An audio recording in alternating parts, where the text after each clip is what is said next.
So I'm just like super nervous, that like whole imposter syndrome we always talk about, because I just recently changed my title, like on LinkedIn, on my email signature, on Instagram, on everything, to say content creator, influencer.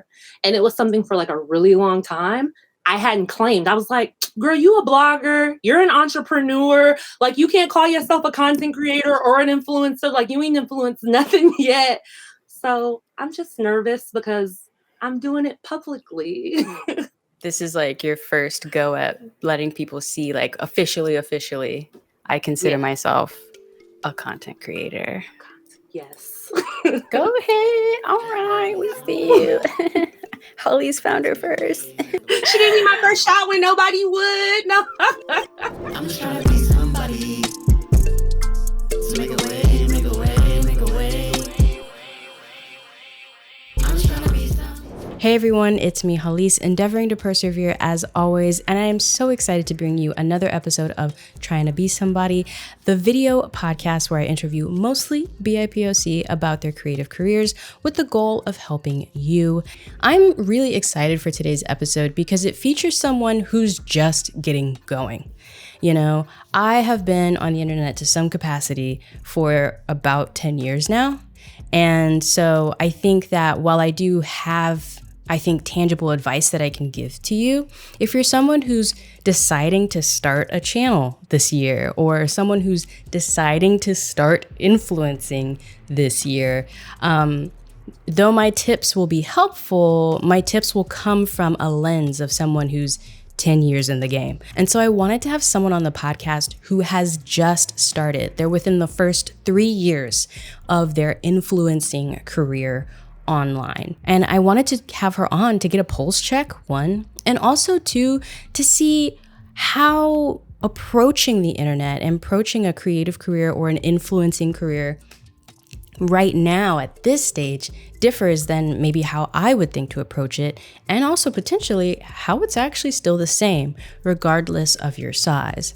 So I'm so excited to bring this episode to you. I just feel like it'll fill a void because so far the people that I have had on this video podcast have been people that I think are a little more established in their creative careers, and I wanted to have someone on who's really just getting going within the first 2-ish, 3-ish years, I think, just getting going. But before we get into the episode, a quick word from our sponsor for today, which is Skillshare. Skillshare is an online learning platform with over 30,000 courses to explore your creativity or find your creativity if you feel like you lost it. I am a teacher on Skillshare. I love being on the platform, and one of my favorite classes on there is Tell a Story in a Minute or Less. In that class, I go through a couple of different examples of how you can utilize short form content to tell an engaging story, whether that be on Instagram Reels or YouTube Shorts or maybe even TikTok. That class is really popular. So many people seem to love it. I love getting tagged by y'all. After people take the class, they'll tag me in whatever they created, whether it be on Instagram or YouTube or wherever it is. And I love seeing those tags. Thank you so much. Keep them coming. I love that the class is just getting people out of their head. You know, that people just watch the class, which I think it's a fun watch. It's not too long. And then they're inspired to just try. So if you're interested in Skillshare, check it out. The first 1,000 people to click the link in the description will get a free premium trial membership. Thank you again so much to Skillshare. Let's get into this episode. So for those of y'all who don't know, Santique is actually a good friend of mine. We both went to college together around the same time at UT Austin. And she was like one of my first Black friends at UT Austin in so few words. There are people who are just starting out who would be like, you seem so large, you know? Mm-hmm. And so I was like, you know what? Let me talk to somebody, bring them on the podcast who is like just starting out. Nano micro influencing, which I still technically am a nano influencer at the size that I'm at. I'm nano too. So I started this journey like 2019, and it looked totally different when I started it, because what happened is me and my boyfriend went on a trip to Greece, and we got to the airport super early in Santorini, And what I would always do is I would always like just jot down notes to share with like my family, with my friends, because they would always ask me like, where'd you eat? Where'd you stay? What'd you do? And it kind of made me think like, oh, like I could do like travel consulting or be a travel agent or something like that. I had no clue. I'm gonna be totally honest that regular schmegular people like me were doing this because I wasn't on Instagram. Like I had an Instagram account, but I wasn't on Instagram. So Yeah. I thought it was like the Kim Kardashians of the world that were like doing influencing.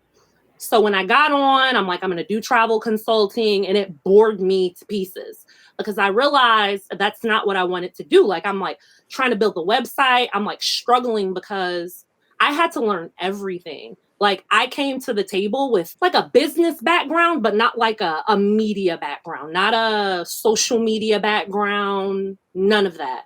Mm-hmm. So I'm just like having to learn like all of those things. And as I'm like digging into it and learning who to follow and learning how Instagram works, I realized like there's a whole community of people out here that are being influencers, that are doing content creation. So I took a crash course in social media. Like I studied social media, web development, all of it. Like I was trying to get a degree in it.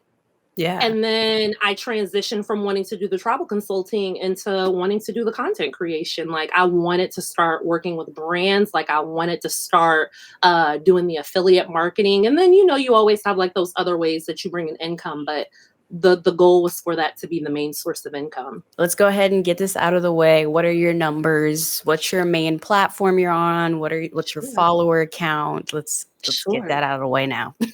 So I'm mainly on Instagram. I have 2,600 followers, a little bit above that. I'm on Pinterest, and while my follower count isn't high on Pinterest, my like reach and impressions are like they stay in the 20,000s. So what's Wow. crazy is even though I dedicate most of my time to Instagram and like creating content for Instagram, most of my traffic like to my website comes from Pinterest. And I'm getting on Facebook a little bit. Like I have like 100 followers on Facebook. Child, TikTok. I'm on TikTok, but like, am I really? Yeah. I probably got about 10 of y'all on TikTok. Shout out to the 10. But Instagram is it for me. Like, and just also I rely heavy on Pinterest just because I'm learning the SEO optimization of it all. And like, that's what I'm really like reining in on to continue to drive traffic to like other spaces. Interesting. Okay. See, and this is why I wanted to have you on because you're already talking about things that are like above me. Like as a content creator, I'm not really just thinking about how to like, you know what I'm saying? Like you're thinking about how to, and I'm just like, I don't know. I made a thing. Watch it. I think part of that is because like you're really good at what you do. Like you're really good at creating content. Like you've been doing this for years, like you're a pro.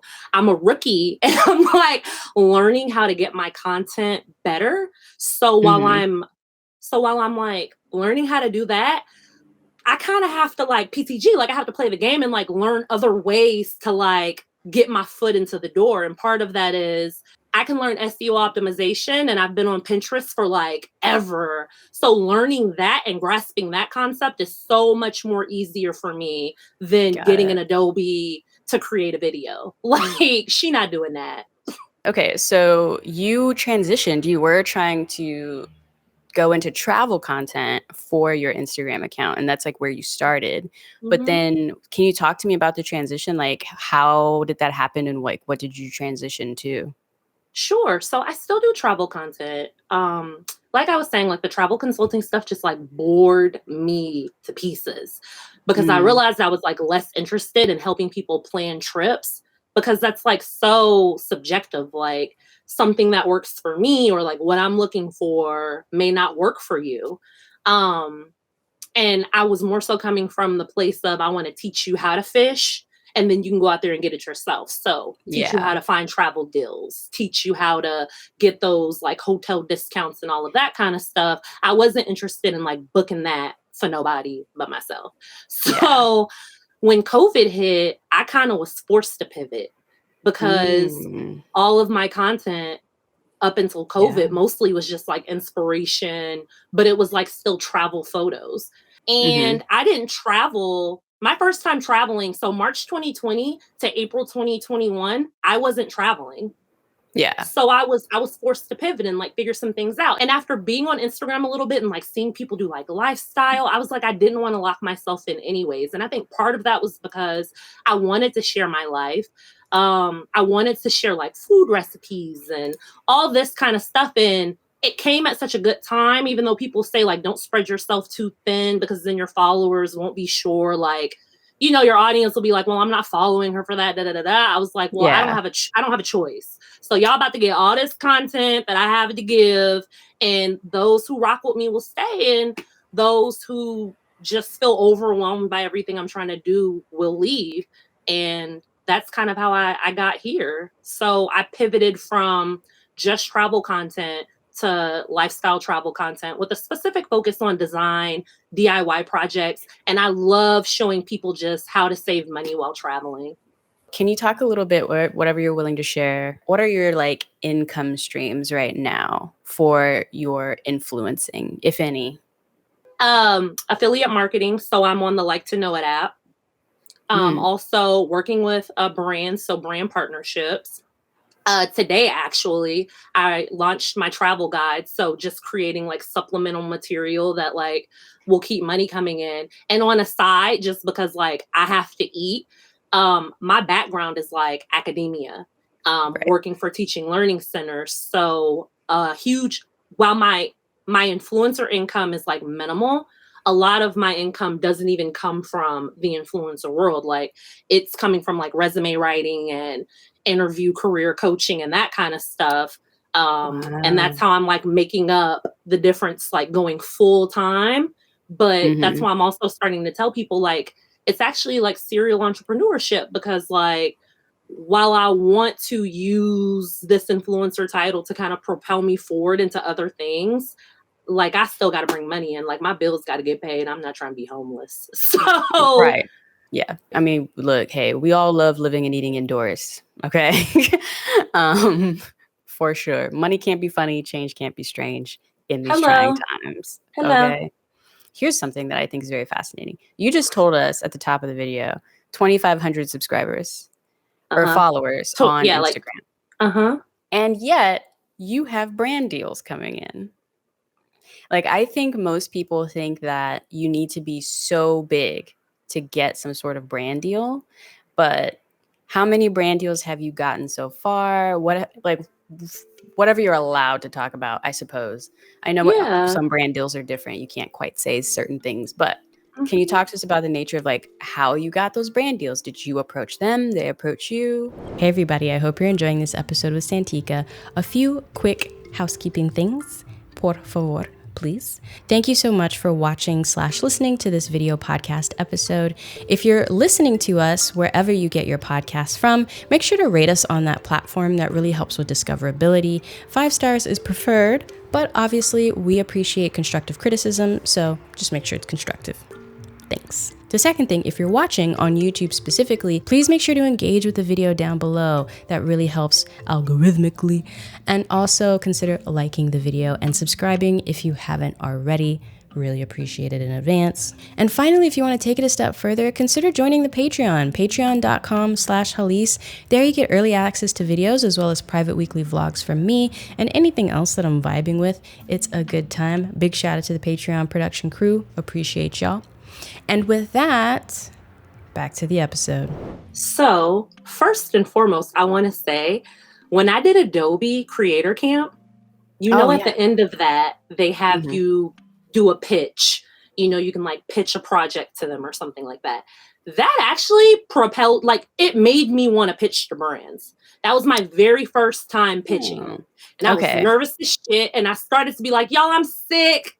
I can't do it. I was like, I mean, just do it. Like the worst thing they could do is say no. And they did say no. But, you know, for me, however the saying goes, like that closed door was a blessing for me because it told me I was ready to pitch. Like the feedback they gave me was way more valuable than actually landing that pitch. Yeah. And Okay. that was December 2021. No, December 2020 is when I did that. And after that, I was like, well, hell, they didn't say I sucked. So, and that was face to face. So I'm like, Yeah. I was like, let me start pitching a brand. So what I did was I created a Excel spreadsheet of all the brands I naturally use. Just like jotted everything down. I went through like kitchen cabinets. I went through my closet. I went through my medicine cabinet. Just any brand that was in my house that I was naturally using, I wrote it down. And then what I started doing was I went through my Instagram and I looked to see what of those brands I had shared, just had already shared, organically tagged them. I start those brands and then I revved that up. Like I revved up starting to tag them and like showing people like what I was using at home. So I started showing me cooking in the kitchen more. I started showing me like my skincare regimen more. And then I pitched. So my very first brand deal was a deal that I pitched. And I've had 5 so far, but part of that is just like turning down. Part of that is just like turning down opportunities. And even if it's a major brand, because I've bumped my head a lot through this process and I've taken a lot of L's to get a lot of wins, but I'm learning each time. Like I learned something and I'm more confident in myself than I was last year to tell people no. Like I just told a major brand, no, thank you. And then they circled back around and I was like, still no, thank you. And it felt good. Like I felt good. I felt so good telling them no. Wow. Because I remember you and I have had some conversations offline where you were like, I'm about to pitch this and I'm going to ask for this. What do you think? And I was like, you could add a 0, you know? And so do you feel like you've figured out what your like yes number is? I mean, you never feel sure, but have you kind of figured out like what that range is for the amount of work you are willing or not willing to do? Yeah, for like base, like if it's just like a reel, some stories, an in-feed post. But when they start talking about like perpetuity and whitelisting and all that kind of stuff, I'm still learning. So on a side with whitelisting and perpetuity, like I'm still working through what to charge for that, right? Yeah. But now I know to charge for that. When I got my first brand deal, I was like, yep, I'll take it. Perpetuity, you can have it. Like, I don't even care. Give me this check. Because that's the nature of the beast. Like, you have to get the, like, in my press kit, like that page sat empty, you know, and I needed stuff to put on that press kit. So I had to take, well, I didn't have to, I would imagine, because I don't want content creators that feel like they have to take L's, but I felt like I had to, you know, give those kind of things up just to like get my foot in the door. And like I said, like I have that number for like reels and, you know, for in-feed posts, and with each of those deals where I've like given my rate, they've come back and been like, yep, we gladly accept. And that's how I knew like I should have added extra 0 or, you know, and I didn't. Yeah. So each time I'm just like learning, like, okay, y'all say yes to this. Okay, well, she gonna, you know, maybe add $400, $500 to the next person. Yeah. And just keep going up that way, you know? How have you been adjusting to not W-2 land, I guess? Yeah, it's You know? rough. It's rough. It's rough from the sense that like once you get used to making like certain money, like you know that money's coming in, that's hard to give up. You know, we could talk about health insurance and all that kind of stuff, but I figured that part out fairly quickly. So like there was never a lapse. So let's put that to the side. Let's not worry about that. But oh Jesus. Okay, how can I unpack this without like it just being so much Jesus? You know, long story short, Black folk listen to. Okay. But I think for me, what forced me down a career path was I remember being an undergrad. I mean, looking at people like you, like in RTF, looking at my friends in accounting, looking at those that like wanted to be medical professionals. And I remember feeling like so envious and like lost because I didn't for me, like, no one really cared if I went to college, you know, but for me, I didn't have another hustle. So for me, going to college was the hustle. Yeah. Get that degree, you know, they were saying we would make so much money, scam, but get that degree so you could like make money. And so that's what I did. And had I had another hustle at the time, like maybe I wouldn't have went. But being there was just like a very intimidating process because I'm like in my sophomore year and I like still haven't declared a major. And I'm like looking at people who are like even if they're going to be unhappy, they were just like so clear on what they were going to do after college, what that was going to be. And for me, I didn't know, you know, so I just kind of feel like I looked at my skill set and I went, you're good at this, you're good at this, you like this, you could be an event planner, which is what I ended up doing. And then as abusive as academia is, I always loved academia. So that's how I ended up going into that career path that I recently left. And I think for me, what made me kind of circle back a little bit is people are telling me like, why don't you, you know, you should share this, like people would listen to you. And I'm like looking into it, and like I said, I was like, I could do the travel consulting thing, and I realized I hated that. And when I discovered the world of Instagram, I was like, people are just really out here just being them, like it's just they're sharing their lives, like you can make money doing that. And I wish, I have no regrets, but like, I seriously wish like all those arts programs that schools are trying to like stomp out and all the personality that like the world is trying to stomp out of people, like we need to just start letting people know like there's value in that. And I think I'm just now really realizing like, oh girl, your value is you.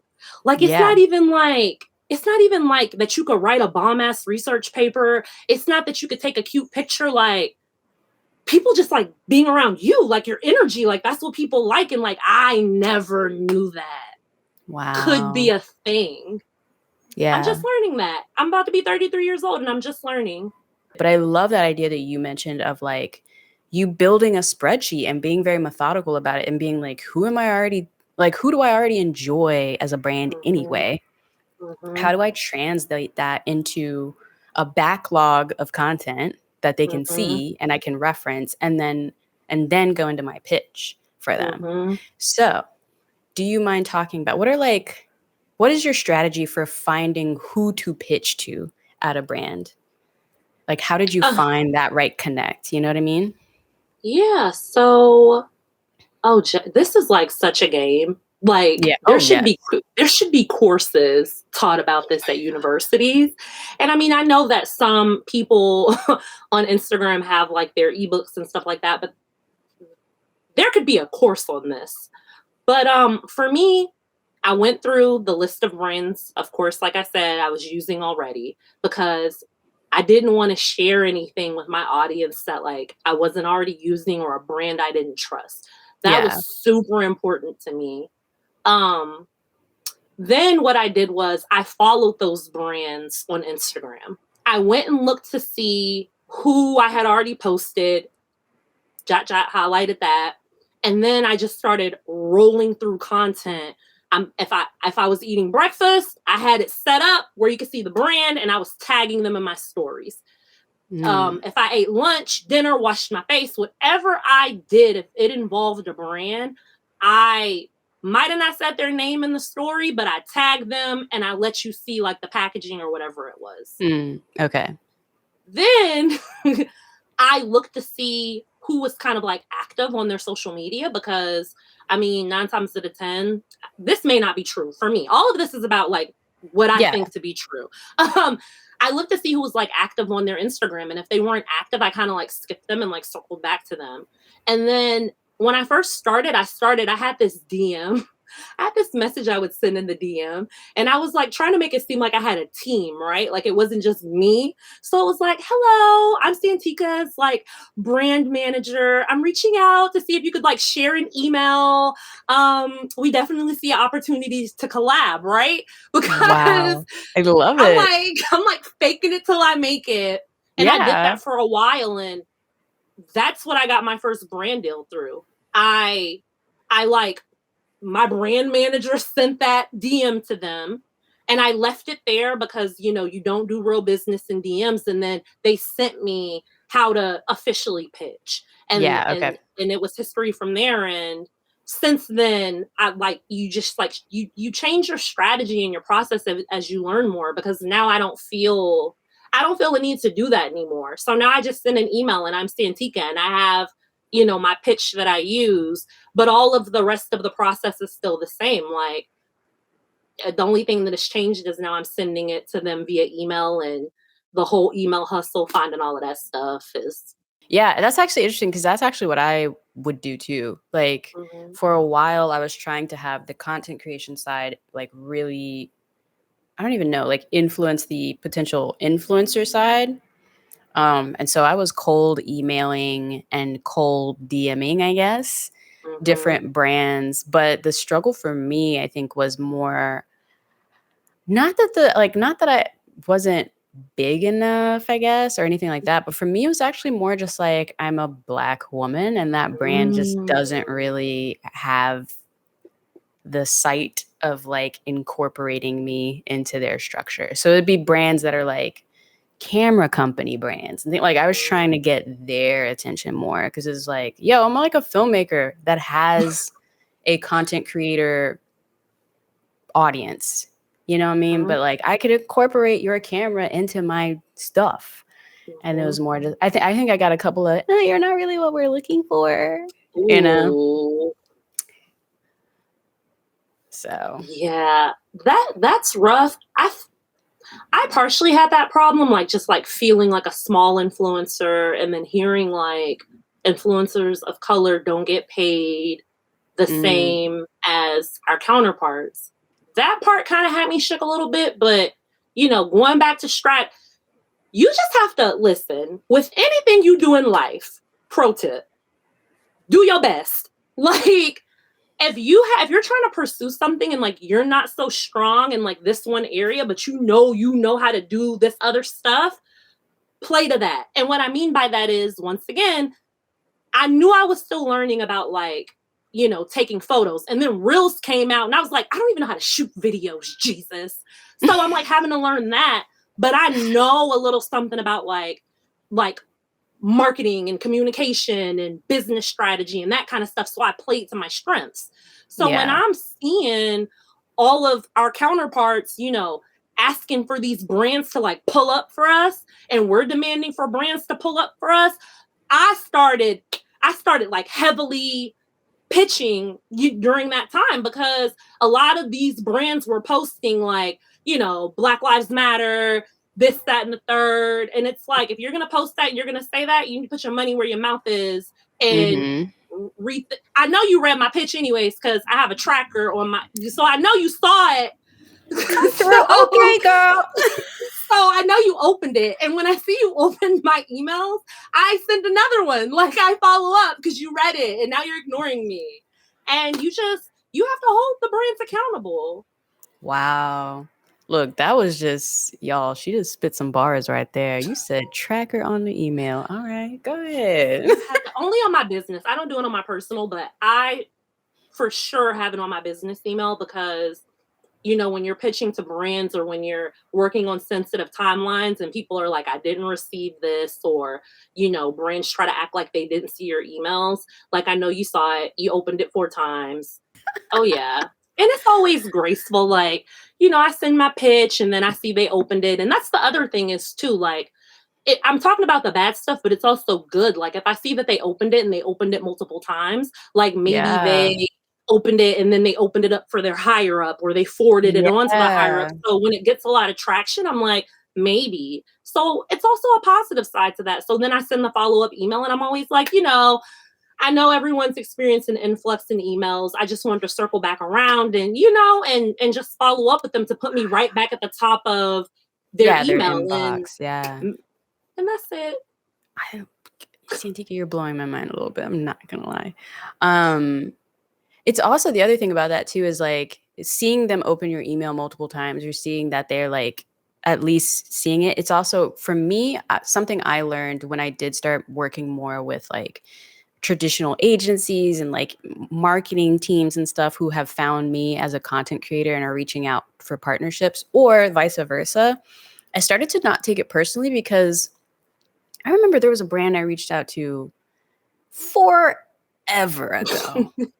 And now I wish I had done something like track the email, because it turned out that it wasn't that they didn't want to work with me. It was just, you know, for that business's like overall annual goals of who they're trying to reach, I didn't quite fit in. But I was like a good contender for just like other things potentially. So in the next business year, when they revamped what their vibe was, that marketer, I was the first person they reached out to, like one of the first people, because she was like, hey, we've actually, high key, we've been wanting to work with you for a while, but you just didn't quite fit in with our overall metrics. Now you do. So, and it wasn't like based on size or anything like that. She was just like, we want to work with more storytellers. You just weren't quite fitting the brand identity, whatever, blah, blah, blah, that the higher ups, this is above me, have decided. And now they finally decided whatever, and you're good.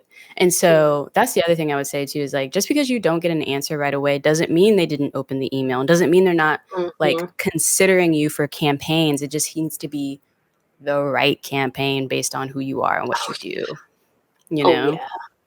And you would rather get that. Yeah. You know? It takes time. Like, I just finished a campaign, which I'm still learning, like, what I like can and cannot say, but I just finished working with a brand, and y'all didn't start seeing stuff until like December, like, you know, a little bit in December, January, but like we got on a call, like all of this started, I believe, like August, September, like when the initial communication started, and you know, they reached out to me for affiliate. They actually, this brand, you know, they reached out to me for affiliate marketing. And I was like, I'm not doing that. And we were able to like flip that into a partnership. But my point is, like, it takes time. Yeah, it really does. Like, so much. In fact, a lot of people don't even realize, like, some of the stuff, any big campaign that you've seen me do, I can go ahead and tell you all this right now. Any big campaign you've seen me do, by the time y'all see it, probably a good 6 to 8 months might have passed, potentially. From like the initial reaching out to me, and then me maybe pitching to them what I think would be a good fit, to then going into production on said thing, filming it all, editing and revisions, and then it finally goes live on the channel. So I think the fastest turnaround I've ever had for like a true brand integration of something is like 4 months, maybe. So it takes a while, for sure. For sure. So unless it's Black History Month, and then all of a sudden all the brands remember to on January 15th, I'm getting stuff to do. They're like, I want you specifically for this February campaign. I'm booked, blessed, and busy. And look, I'm not booked, blessed, nor busy, but I'm not. No, we're not doing that. And that's not to say, I don't want people to feel like you like don't get those coins and like do those deals. Like, that's for you to navigate yourself. But I mean, you could just tell. You could tell in some emails, you know? Oh yeah. I remember I read something like November, like end of November, and they're like, if you're pitching for Q1, you're already too late. Like, an influencer that I said that, and I was like, wait, what do you mean? Like, we're not even in the. So I remember the beginning of December, for like the first week or two, I pitched crazy, and then when I was like, people are getting ready to leave for Christmas break, I stopped. But then I circled back those pitches at not the start of the year. I gave it like a week, and then I resent those emails. And that's what I wanted to mention too about the email tracker thing.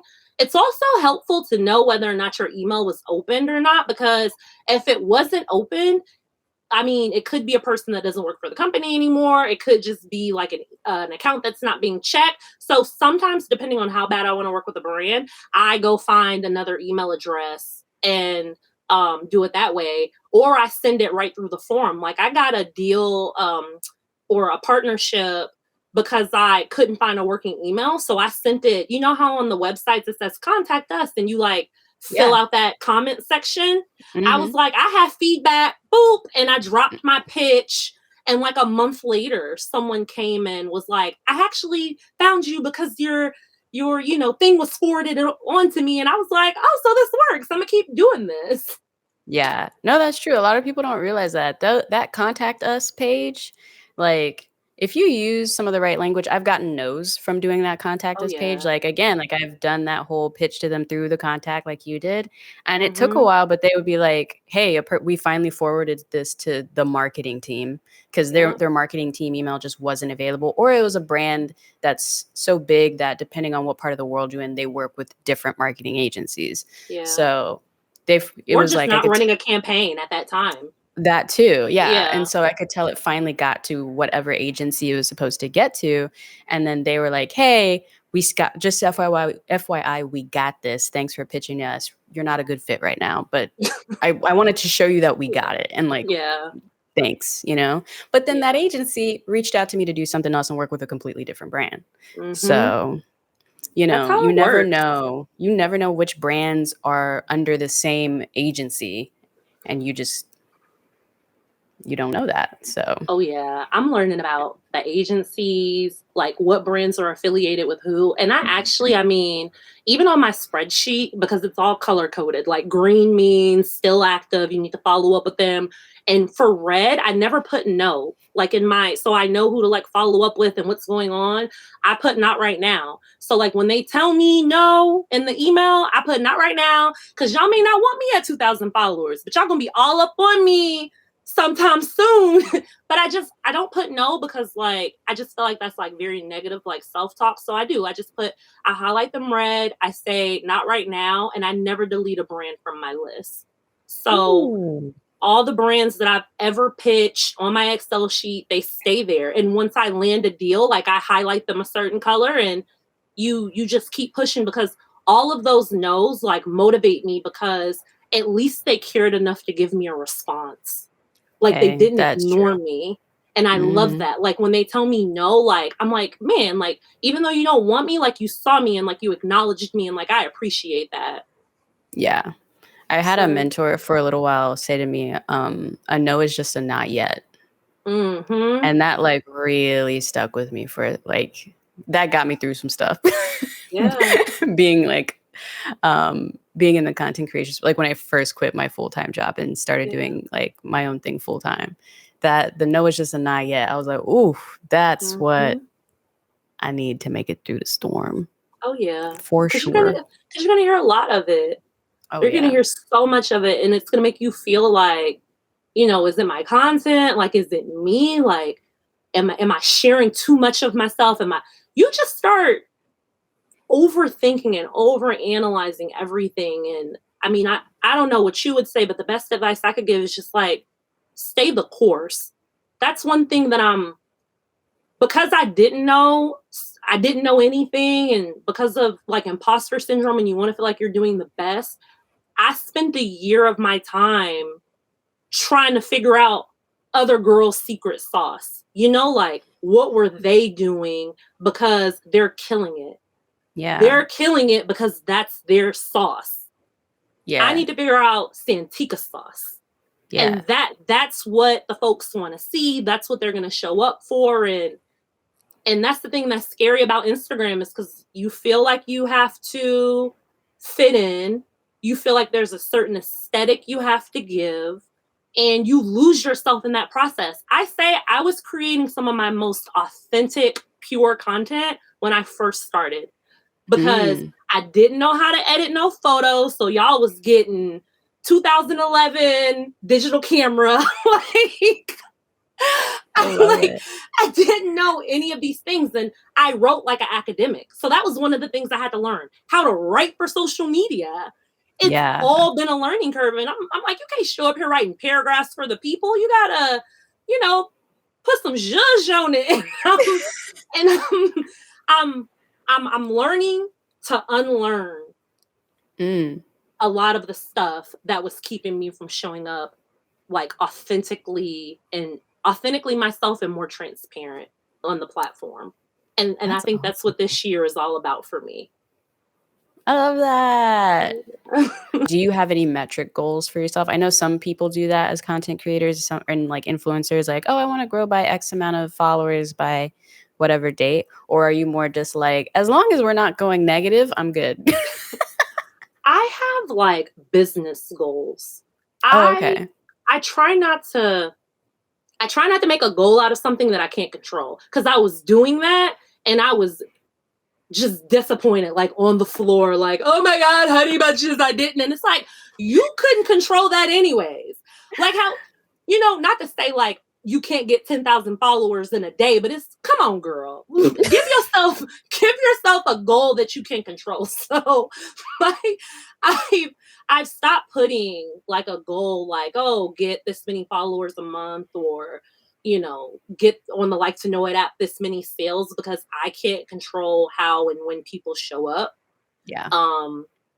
And I started putting my focus on where, like, you don't want to do this forever. You're just using it as like as a catalyst, like to get you to the next step, or you're not going to retire, or maybe you can. I don't know what the girls out here doing, but my point is like, there's no retirement plan per se on influencing, and I just need to figure out, and I'm trying to figure out like ways to flip this into the other avenues of revenue. So, and there's so many things now that I'm like rediscovering myself, and I'm learning that being me is okay, and you can make money off your personality. It's making me tap back into some things that I had abandoned along the way.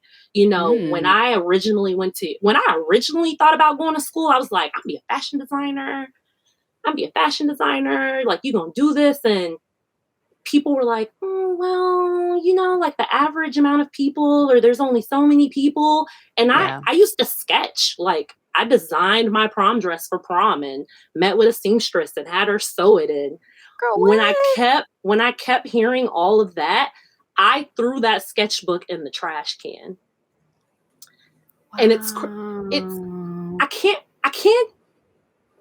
I can't even, I like wish you could like get in my mind, and I wish the people watching this can get in my mind, because I don't even think I'm going to explain this right. But when I quit my job last year, it's like clarity washed over me. Oh, been there. Yeah. Like, I just started seeing stuff so clearly, and while I didn't have like a solid plan, I had already been making money like resume writing and interview coaching. So I knew I could make money with my skill set. Mm-hmm. I knew I would kill myself working to make money, right? And I'm not too good to take some steps back to propel myself forward. So if that meant getting a job at Starbucks or whatever to like keep feeding into what I had discovered was making me happy, like, that's what I would have and will do before I go back to working like a 9 to 5 to turn it into like a life goal, like a career goal. And I think, I don't know, I think like one of the shit just is very clear to me now.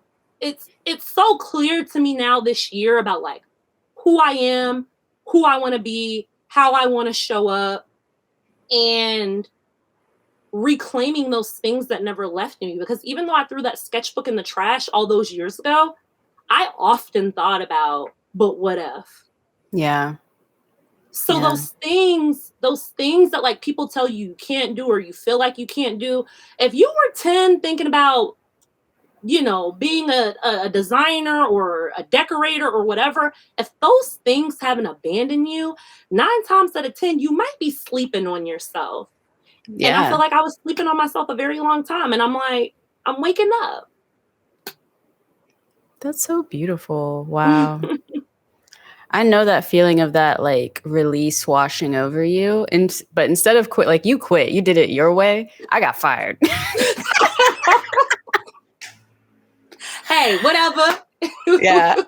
It was so hilarious too. I got fired. It was my first production job out of college, and I had interned there, and then I worked there full time. And I think I worked there full time for like 9-10 months. And I also got fired or let go, whatever people want to say, the politically correct way to say you got kicked out. They took her keys, y'all. Dude, she really did. It was crazy. But I know part of it was probably because like just clients weren't coming in to the company as much anymore too. Like it was a lull as well. So I'm sure some of that had to do with it too. But like I remember the morning because I came in on a Friday and the boss had told me like the night before, like, hey, I want to talk to you. You know what I'm saying? It was a whole thing. Sweating like a sinner in church all night. Because I'm just like, what am I going to do? How am I going to make a living? This is back when I was 22, very poor, sweating. And then I finally go to the office that morning and I'll never forget it. Like she fired me and was like, don't work today. And, which is a whole thing. And so like handed her the keys back to the building, right? Like that moment, grab my things. I will never forget the wash of weight that like left my spirit. Like the moment I crossed the threshold of the door to the building, like, and knew I never had to come back there. Like it was crazy. Like you'd never, and I feel like especially like Black people specifically, like I feel like we never realize how much we grit our teeth and bear things to like keep moving forward because it's like what we finna do otherwise. But it is, I don't know. It's like whether you want it to happen or not, sometimes you do have to, take what feels like maybe a step back to get to that next level. What I realized is people can talk to you all day until they're blue in the face about quitting their job or pursuing a new endeavor. But I think until they have that, like that moment of clarity or release, there's no talking a person into quitting something or starting something. Something happens in you. And it's that, I don't know. I mean, I don't want to sound braggadocious, but it's like, I know my shit about to be fire. Like, I'm gonna blow up from here. Like, I'm gonna blow up from here. And that don't necessarily mean like being a celebrity or whatever. I don't even want that. But just like my success and my business savvy and what I want and see for myself is about to crescendo so hard. It ain't gonna be no stopping it. And that's what I feel like I can't explain. And you don't want to seem like you're not being humble and have humility, but she's hot. She's hot. Like, that's how I feel. Yeah. Well, it's also really hard because humbleness, humility, it is a thing. Yeah. But I also think, I don't know, like if you're not your own hype person, then what you finna do? Like you have to believe in yourself because otherwise, why should I? You know what I'm saying? Listen, you better know me now because I might not know you later. Oh, go ahead. I tell people, yes, go ahead, start that YouTube channel. Go ahead and get on Instagram. Like, do it. But as someone who truly has started relatively soon, or like maybe a year ago, I would say, no, like 2020 is when I officially launched. So almost 2 years.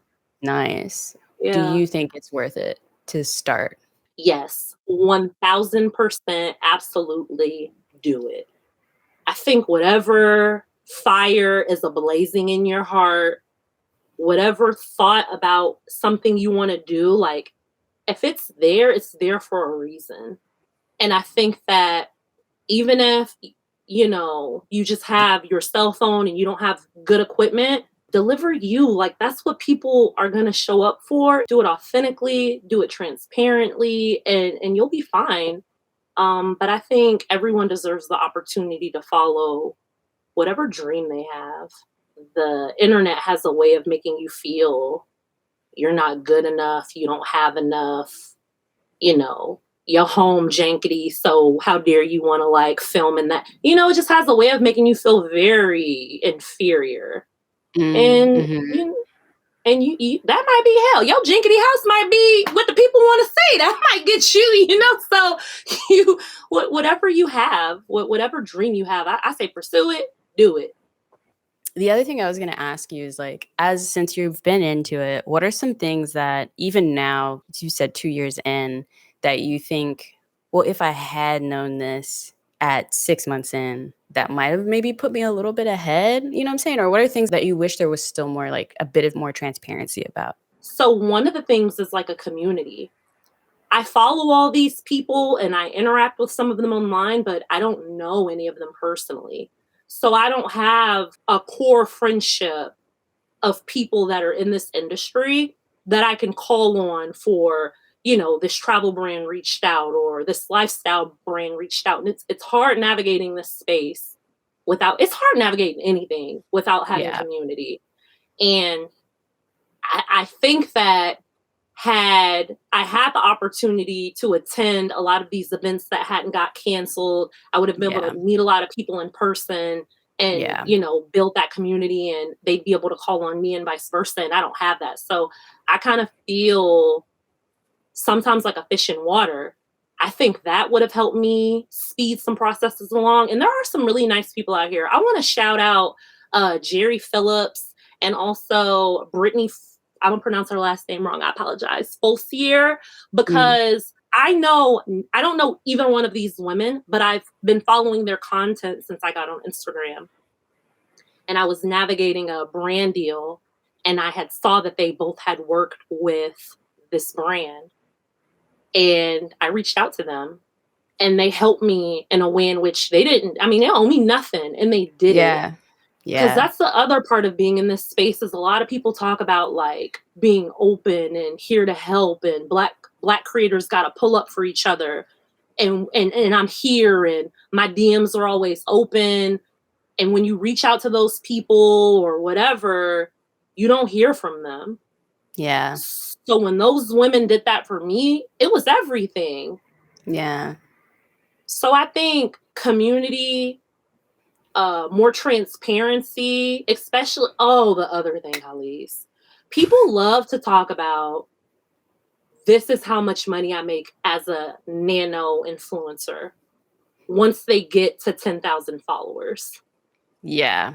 I wish more people showed up in this space and talked about, because you being at 10,000 and me being at 2,000 doesn't necessarily help me. And while it's not really, you shouldn't be, because it used to be you get paid for your followers.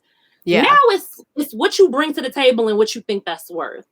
But yet and still, I feel like a lot of influencers, they don't really share the journey or start making those e-courses or e-books or whatever until they get to 10,000 plus followers. And if that is what your goal is, you could be doing that at 2,000, 3,000, 4,000, 5,000 followers, because there's a lot of women and anybody else who could benefit from you right where you are right now. Yeah. Community is so important. A lot of people don't realize this influencing thing, content creation too, is lonely work.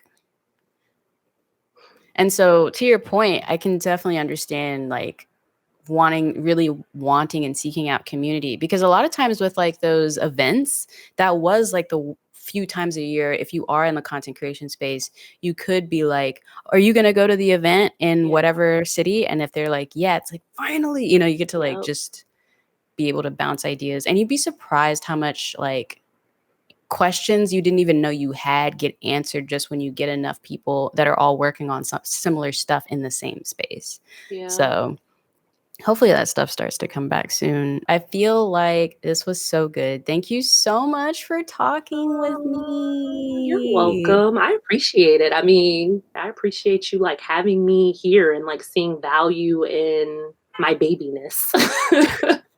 There is value, because again, I think, there's so many people that are experimenting with this and also trying to define like what they want to do with it. Like when I first got on YouTube, for me, it was a creative outlet, and to a certain degree, it still is.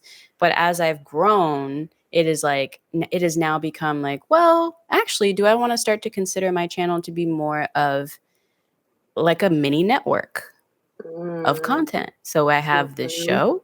I have the narrative pilot web series show. I have the, hey guys, it's me, Hallease, here's a tutorial show. Like just thinking of myself in a different way, but like I would never have gotten there if I didn't just start and like experiment. Like I love how you talked about before, where you totally went into Instagram with a certain idea path for yourself for travel. And then you did it and you're like, oh crap, I hate this. So what we finna do? Yeah. But it's like, you should totally try that. Like, I remember I started with YouTube with hair and doing like all these hair tutorials. And Mm-hmm. you ain't finna see a hair tutorial from me anytime soon. I'm sorry, but I don't care about hair. So, or if I do, it's gonna be a short. It's gonna be so quick because I don't care, you know. But like, I'm grateful I did that phase because that is how I found community. That is how I found an audience. And those people have stuck around or dropped off and like all that kind of stuff. So experimentation is just like, don't be afraid. As my friend Evelyn says, don't be afraid to be seen trying. Like that's okay. Mm-hmm. It's okay to evolve and like your change, like what you want out of something to change and evolve. It's fine. Yeah. Where can we follow you? Oh, you can follow me at Santika Grigley. SANTEKA GRIGLEY. So at Santika Grigley. So there you have it. I really hope that having Santika on the podcast was just a good vibe for you. So that way, if you are someone who considers himself to be aspiring or up and coming, or I'm out here wilding, hopefully Santika's thoughts, tangible takeaways could give you some fodder to keep going, to keep moving forward with it. Of course, please make sure to check out Santika across her social media. Feel free to connect with her. A big thing that I always think is so important is finding your community online and cultivating that community as much as possible. Also, in the comments below, if you're watching on YouTube, let me know if this was helpful for you and what other people you would like me to have on the podcast. We're wrapping up production on season 1. We've got, I think, 3 more. We have 3 more slated episodes to wrap up season 1. And then I'm going to start thinking about who I want to have on season 2. So if you have any thoughts about that, let me know so I can start reaching out to them and doing pre-production on season 2. Again, I'm Hallease, endeavoring to persevere as always. And this is the Trying to Be Somebody video podcast where I interview mostly BIPOC artists about their creative careers. And I will see you when I see you. I'm just trying to be somebody to make a way.